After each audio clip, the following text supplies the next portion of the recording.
तो सबसे पहले मैंने आपको कल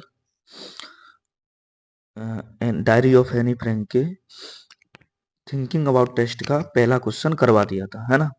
तो आज बचे हुए अपन क्वेश्चन नंबर 2, क्वेश्चन नंबर 3 और क्वेश्चन नंबर 4 अपन करने जा रहे हैं। ठीक है, तो कितने करवा दिए थे मैंने? डायरी ऑफ एनी फ्रैंक के मैंने आपको कल 2 क्वेश्चन करवा दिए थे। वो फर्स्ट क्वेश्चन करवा दिया था थिंकिंग अबाउट टेस्ट का। आज हम करने जा रहे हैं दूसरा क्वेश्चन। ठीक है, तो ये क्वेश्चन मतलब ज्यादा इंपॉर्टेंट नहीं है। दूसरा नंबर क्वेश्चन चाहे तो आप इसे लिख लेना, लेकिन याद कर भी सकते हो और नहीं भी, ये तुम्हारी टोटली इच्छा पर डिपेंड करता है। क्योंकि क्वेश्चन नंबर 2 थ्योरेटिकल क्वेश्चन है, इसका पाठ से कोई संबंध नहीं है। ये पूछना चाह रहा है कि जो एनी की डायरी है वो क्या थी। तो एनी की डायरी, तो एनीज डायरी, क्वेश्चन नंबर 2 को देखो ध्यान से ऊपर से। Anne's diary was somewhere, Anne's diary was somewhere close to memoir. तो Anne's diary was somewhere close to memoir. तो एनीज डायरी लिखा हुआ है ऊपर, उसके बाद वाज लिखा हुआ है, उसके बाद समवेयर लिखा हुआ है, उसके बाद क्लोज टू मेम्योर। मेम्योर माने होता है याद के रूप में। कोई चीज को हम याद करते हैं, जैसे कोई कहानी है वो हमने याद की और उसको हमने लिख लिया, या अपनी यादों को हमने लिख लिया, है ना। आज जो भी हम कार्य कर रहे हैं, जहां भी हम जा रहे हैं, उन सभी चीजों को लिख लेने को ही क्या कहते हैं? मेमोयर। और इसके बाद लिखा हुआ है, अब देखो, Anne's diary was somewhere close to memoir, it was originally written in Dutch. यह शुरू में किस भाषा में लिखी गई थी? डच भाषा में। It was originally written in Dutch. तो ये शुरू में डच लैंग्वेज में लिखी गई थी। It was originally written in Dutch. तो ये शुरू में किस भाषा में लिखी गई थी? डच भाषा में लिखी गई थी। अब देखेंगे हम क्वेश्चन नंबर 3। तो क्वेश्चन नंबर 3 आपने घर से लिखा ही होगा। तो अब इसका उत्तर, ये थिंकिंग अबाउट टेस्ट के क्वेश्चन है ना सारे। तो क्वेश्चन नंबर 3 में क्या है? एनी, इसमें ये पूछ रहा है कि एनी अपनी फैमिली के बारे में, है ना, क्यों बताती है। तो Anne gave an introduction of her family, Anne gave an introduction of her, तो Anne gave an introduction of her family in the diary.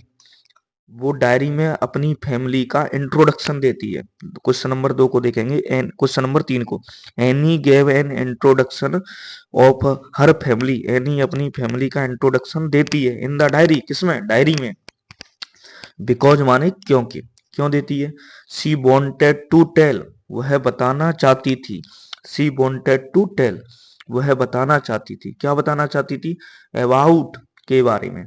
C wanted, ये क्वेश्चन नंबर 3 की अब तीसरी लाइन देखो। She wanted to tell about her loneliness, वह अपने अकेले, loneliness माने होता है अकेलेपन, के बारे में बताना चाहती थी। डेस्पाइट, डेस्पाइट माने के बावजूद, हैविंग फैमिली, फैमिली होने के बावजूद भी वह अपने अकेलेपन के बारे में बताना चाहती थी। उसके पास पूरी फैमिली थी, उसके पास अपनी पूरी फैमिली थी, फिर भी वह अकेली थी, है ना। वो बताती है ऐसा डायरी में कि मेरे पास पूरी फैमिली है, परंतु फिर भी वो कैसी थी? अकेली। इसलिए वो अपनी डायरी किट्टी में लिखना चालू कर दी, मैंने आपको बताया था। डेस्पाइट हैविंग फैमिली, डेस्पाइट माने होता है के बावजूद, डेस्पाइट माने, डेस्पाइट माने होता है के बावजूद, हैविंग फैमिली, फैमिली होने के बावजूद भी वो कैसी थी? अकेली थी। ठीक है, अब इसके बाद देखते हैं question number 4। Any looks at her parents adorable, any अपने माता पिता को तो कैसा मानती थी? एडोरेबल, प्यारा। तो any looks at her parents adorable, any अपने माता पिता को तो कैसा मानती थी? प्यारा मानती थी।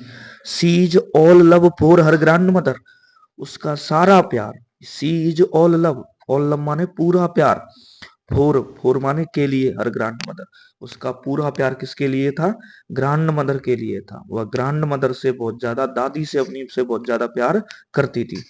She feels equally for her headmistress, वह सी फील्स, उसे महसूस है, इक्वली माने वैसा ही, जैसा वह दादी माँ के लिए फील करती है वैसा ही वो अपनी हेड मिस्ट्रेस, जो अपनी हेड मिस्ट्रेस थी कूप्रस, उसके लिए महसूस करती है।